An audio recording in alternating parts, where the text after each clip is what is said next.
Hello, my name is Mike Hurst from Highland Hill Farm. Today we have in front of us a Japanese weeping maple, and I'm going to tell you how to water and how to fertilize it.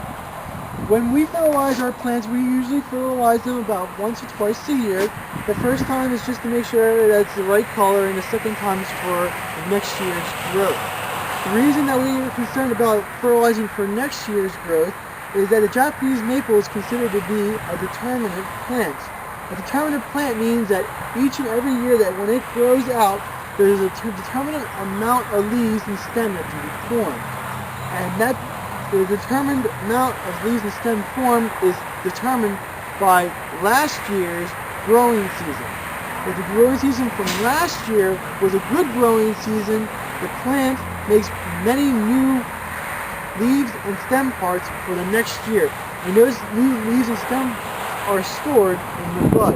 So when the bud forms, it's very important that it has enough water and enough fertilizer in the system of the plant to make lots of new parts for next year. When we fertilize for next year, we usually fertilize in about early August. That way that the fertilizer can get into the soil and get into the plant system. Because in about late August and into the fall time is when the buds start to form. And when we use fertilizer, we use a slow-release fertilizer called Osmocote, and we just do a broadcast fertilizer just on the top of the plant on the surface. We don't ever put any fertilizer injections or any of the liquid type in. We just use the granulated form that slowly releases over time. Usually, Osmocote comes in different colors for different years, and we can see here we have some green and we have some white. The green stuff's from this year, the white stuff's from the other year. That way we know if we fertilized it or not.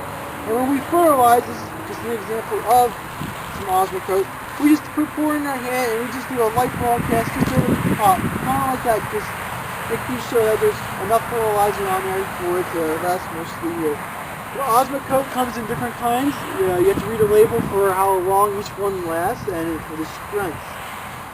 The other topic we're going to talk about is how to water these guys one after you plant them.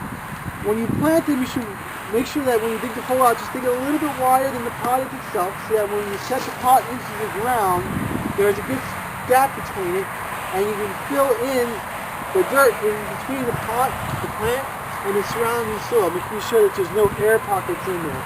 You don't want to compact the soil around. You just want to use your shovel to work the soil into the ground, getting rid of all the air pockets. After that, give it some water. That way it settles nicely. And after planting, make sure you go back and keep the ball moist. It's important to keep the ball moist, not overly wet or overly dry. If it's overly wet, there is no oxygen that gets into the soil, and then the root starts to rot and it dies. The whole plant dies.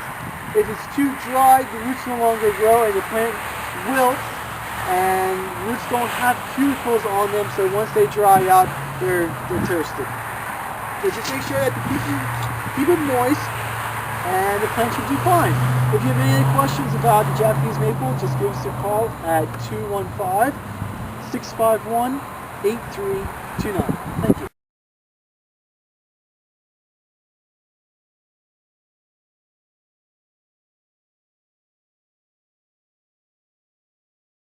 Nursery and greenhouse laying operations on Route 313 in Fountainville. And if you want to come and tour this barn, just give us a call at 215-651-8329 and we'll arrange for you to have a tour of the barn. It's not a problem. We don't mind letting people come and take a look at it. You know, it's an old historic structure and it's available for you to view and come and walk through. And while you're here, you can look at our trees, plants, and shrubs that you can see at our nursery. We grow thousands of trees, plants, and shrubs here on Route 313.